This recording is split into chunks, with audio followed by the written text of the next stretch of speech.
keep going.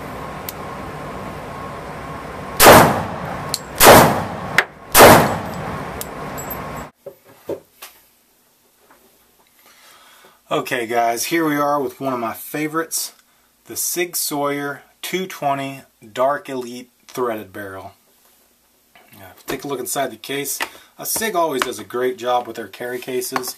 I know most of us don't carry these guys back and forth to the range, but if you wanted to, this is the one to do it, because this is a nice heavy duty case.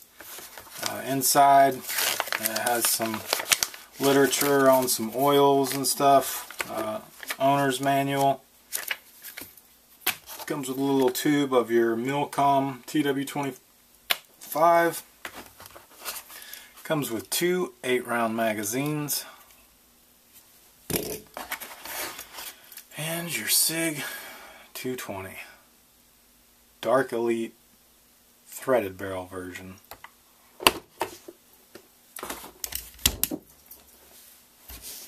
Okay, like I said before, 2 8-round magazines, so you have an 8+1 capacity.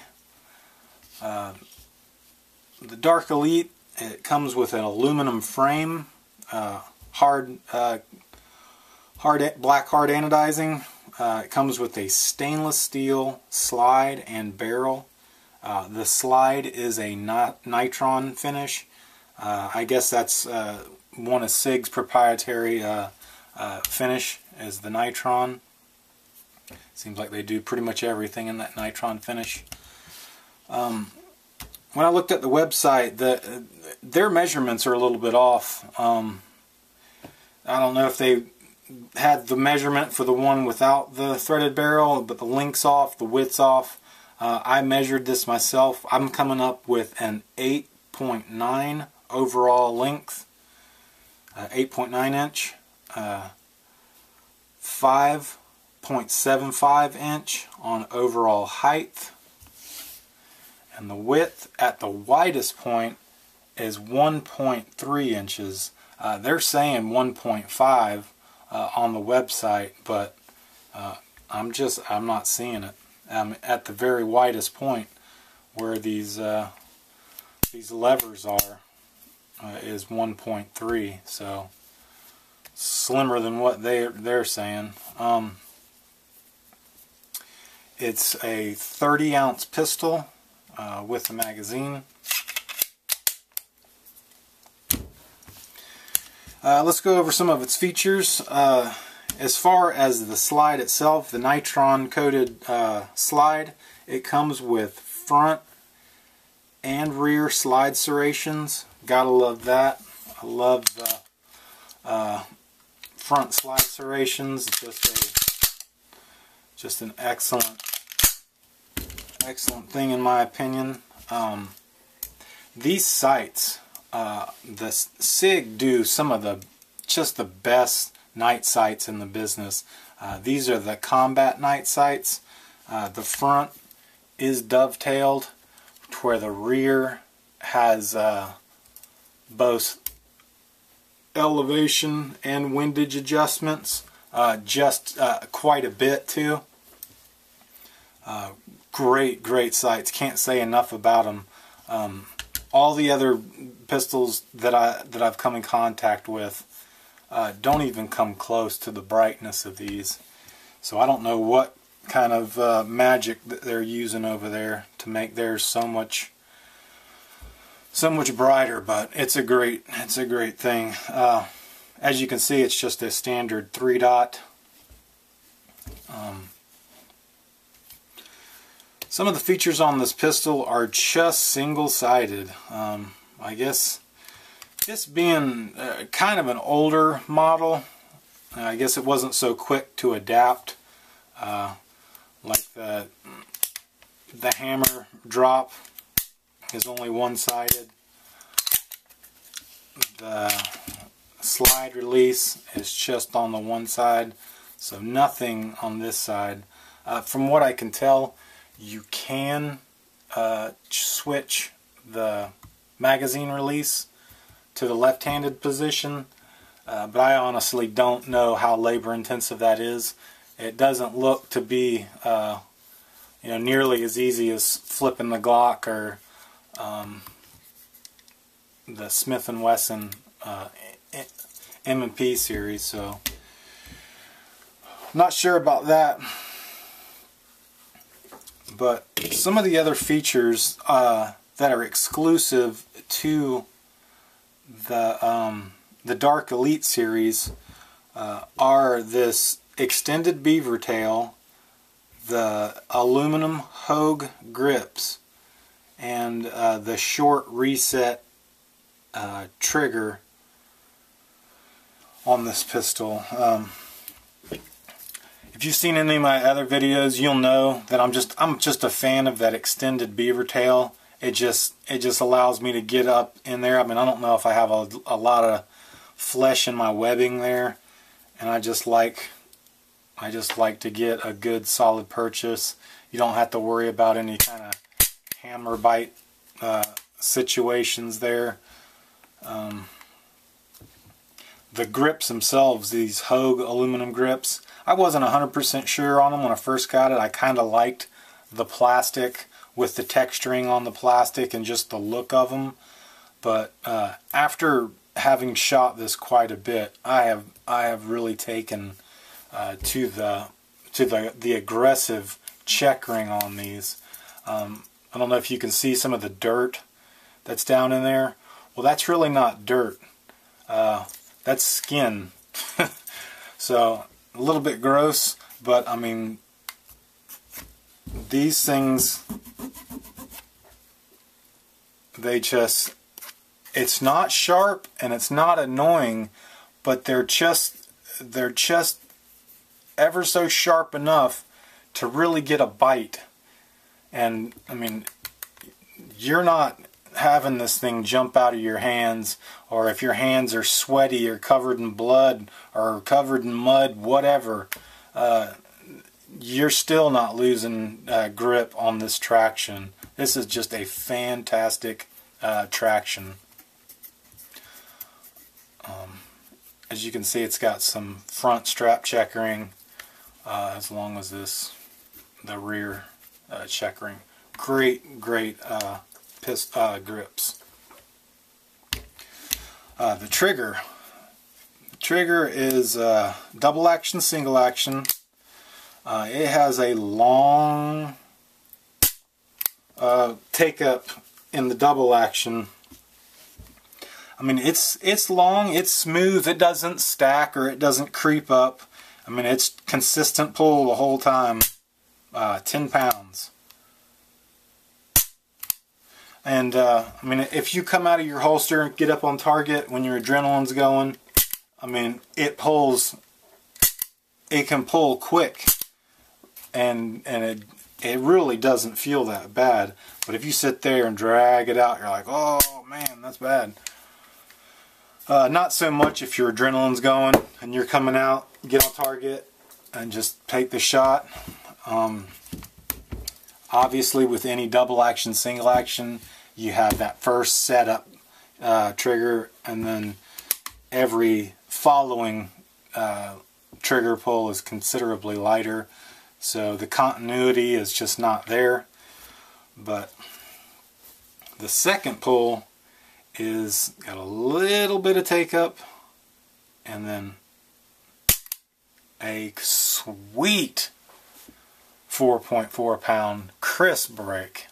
I mean, just a great so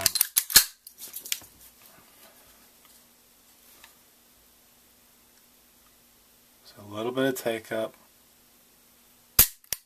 and just a nice clean break. Love the single action on this. Just, man, it just doesn't get a whole lot better than that. Oh yeah, and one of the things that stand out about this is the reset. So if you pull the trigger, once it's reset, because this is the SRT, the short reset, so when you let out that far and you're ready to go.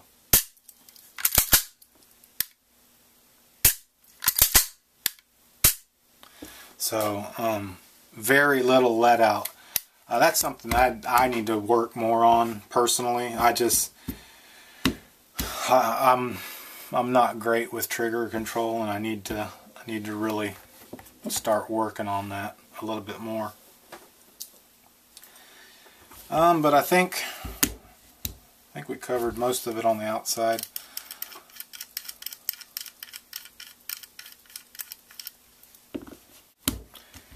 And this threading on this barrel is 5/7/8 by 28. That's your typical American threading for 45. And you'll be able to find any piston for any manufacturer on that one. To break it down, you rack, engage the slide, flip the switch, take down lever, release the slide, and it just comes right off. It has a metal guide rod. It's actually a hollow metal guide rod, and a very heavy coiled spring. Can't tell if that's two. It looks like 3 separate springs coiled around one another and then coiled.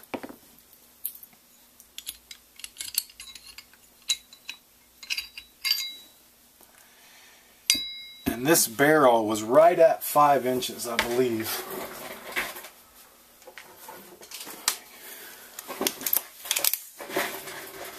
Yes.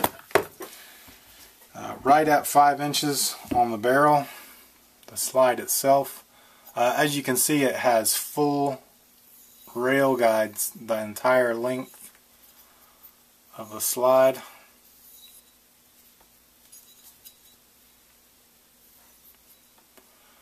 Just not a whole lot to it. Very easy to clean.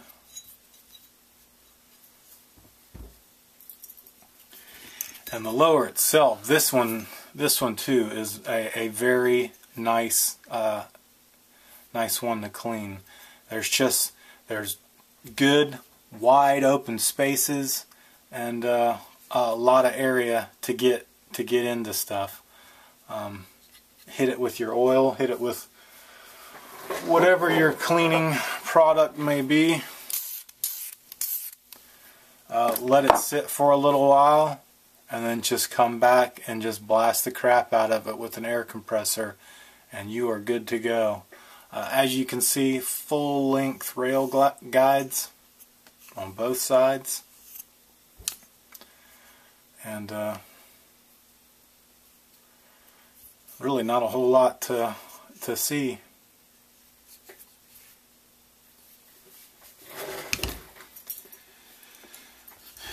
Put this guy back together.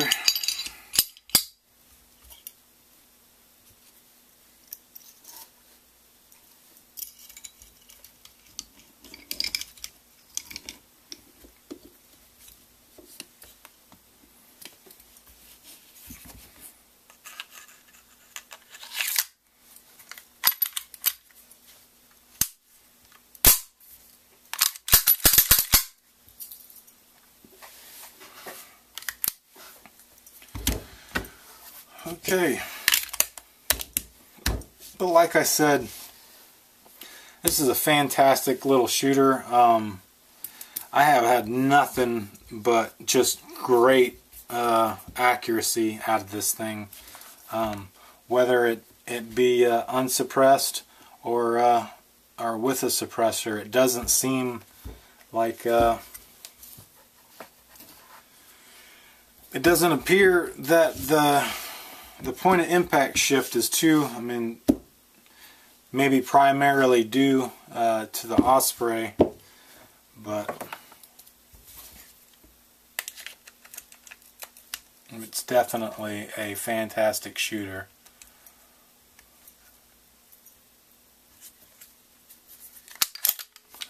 Maybe just a hair more recoil than a similar size 1911. Just because it has an aluminum frame, it's just a hair lighter possibly. But other than that, I freaking love this thing. And having really good results doing it, running it with the stuff that we've been doing a lot of here lately is doing kind of run and gun stuff.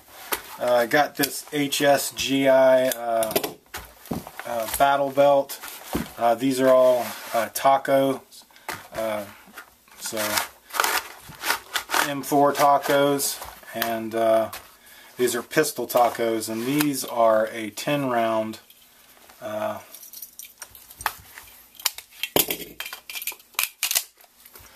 10 round version for the 45.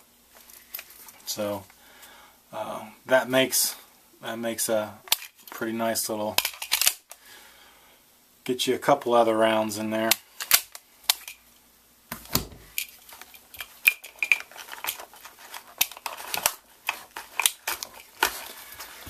But like I said,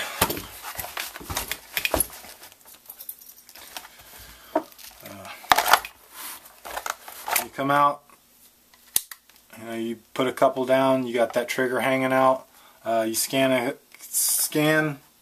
assess the situation, drop your hammer, reholster, and everything's good. So if it's like a duty pistol or something like that, you can easily adjust to the mechanics on this pistol and get very proficient with them very quickly. You know, I have said in some of my other videos that I'm starting to see the value in some of your striker fire pistols where they're all clean sides, no nothing, no decockers, no safeties, no nothing. You just got a mag release and a slide release, and that's it. Definitely see an advantage of that when you're coming out. You don't have, you know, some weird hammer that you gotta half cock or cocked, lock, and ready to rock deal, and safety and decock and blah blah blah. But I am still going to continue to use this as one of the pistols I go out and train with regularly, just because it's a sweet frickin' shooter. May have just a hair more recoil than the FNX 45 tactical, because it's a little bit lighter. It's considerably lighter, but when you're shooting a weapon like this, you know, usually a 45 or whatever has that muzzle rise. Putting a suppressor out there on the end of it almost eliminates that. So you have very little muzzle rise. If anything, it's the weight is transferred more rearward, and that's just something you compensate with by getting a better grip and manning up, and it just makes for a better shooting experience all the way around. So there you have it, the SIG SAUER 220 Dark Elite Threaded Barrel Edition, and she's a beauty. Thanks for watching.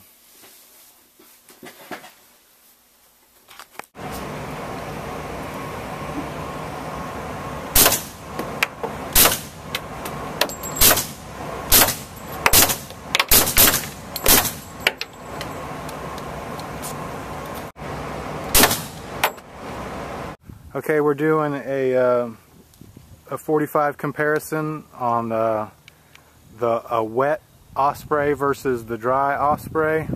Both 220 SIG 220 hosts, both Osprey 45. The one with the blue tape is the one It has a little bit of water in it.